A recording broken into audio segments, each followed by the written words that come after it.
হরি ওম। সংস্কৃত ভাষা বিকাশ ক্লাসে সবাইকে স্বাগত।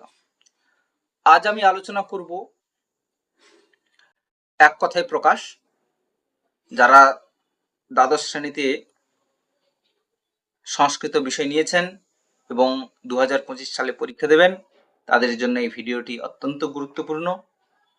তারা আমার এই ভিডিওটি স্কিপ না করে যত্ন সহকারে ভিডিওটি দেখবেন,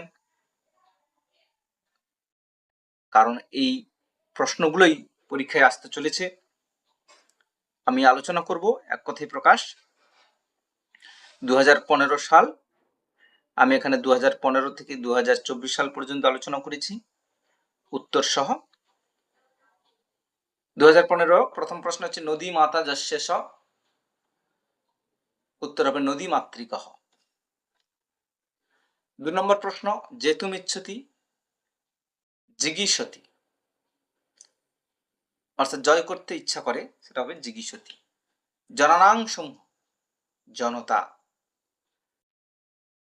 শব্দম করতি শব্দায়তে।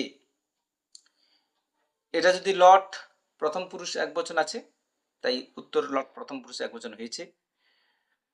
যদি এখানে বহুবচন থাকতো উত্তরটাও বহুবচন হতো। শব্দম কুর্বন্তি হতে শব্দায়ন্তে। 2016 সালে এসছে দশরথস্য অপত্যং পুমান দাশরথিহি গন্তুমিচ্ছতি জিগমিষতি ভৃশং নৃত্যতি নরী নৃত্যতে আত্মনঃ পুত্রমিচ্ছতি, উত্তর হবে পুত্রিয়তি। 2017 সালে এসছে আবার কমন জনানাংসমূহ জনতা ইন্দ্রহ দেবতাস্য ইন্দ্রহ নদী মাতা যস্য সহ নদী মাতৃকঃ কর্তুমিচ্ছতি চিকিৎসতি।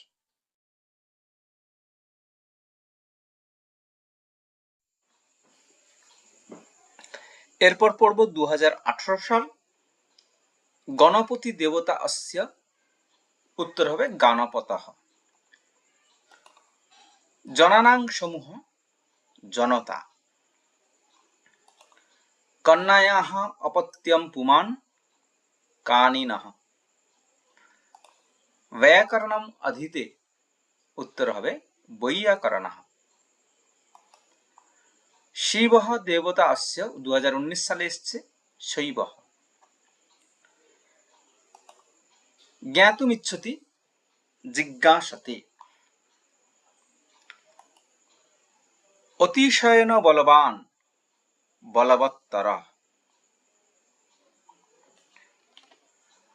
এরপর 2022 সালে এগুলো কমন এসছে, তাই আমি শুধু উত্তরগুলো দিয়ে দিয়েছি। শৈবঃ, জিজ্ঞাসতে, জনতা, পুত্রিয়তি, এগুলো সমস্ত কমন এসছে। এরপরে 2023 সাল সর্বজনেভ্যঃ হিতম। সর্বজনেভ্যঃ হিতম সর্বজনীনম, অর্থাৎ সর্বজনের যে কল্যাণের জন্য, সেটা হচ্ছে সর্বজনীনম। যেমন আমরা সর্বজনীনম দুর্গোৎসব, আবার যে দুর্গোৎসব শ্রেষ্ঠ বা প্রাচীন অর্থে ব্যবহার করে সেটা হচ্ছে সার্বজনীনম। এই যে সর্বজনীনম এবং সার্বজনীনমের মধ্যে পার্থক্য। তাহলে সর্বজনের সকলের কল্যাণের জন্য যদি হয় সেটা হচ্ছে সর্বজনীনম, আর যদি প্রাচীন বা শ্রেষ্ঠ অর্থে হয় সেটা হবে সার্বজনীনম। এরপরে 2023 সাল এগুলো কমন এসছে শব্দায়তে বৈয়াকরণঃ। এরপরে বিদ্যা এব রত্নম,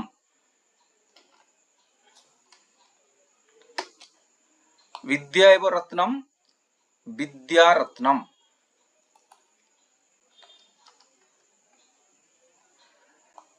উত্তর হবে বিদ্যারত্নম। বয়সী দয় জফলা আকার, এটা হসন্ত দেওয়া আছে, এটা দয় জফলা আকার, এটি হবে উত্তর হবে বিদ্যারত্নম।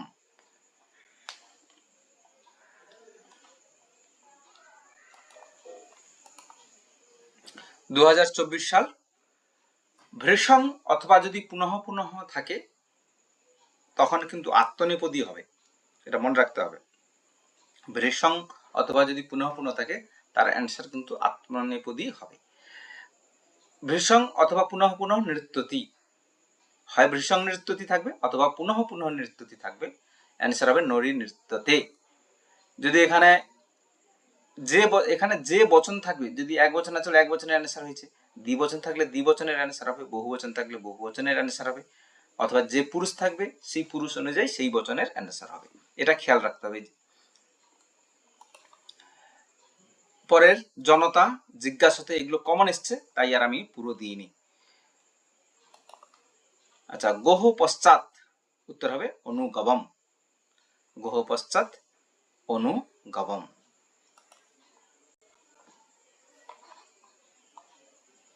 সবাইকে ধন্যবাদ।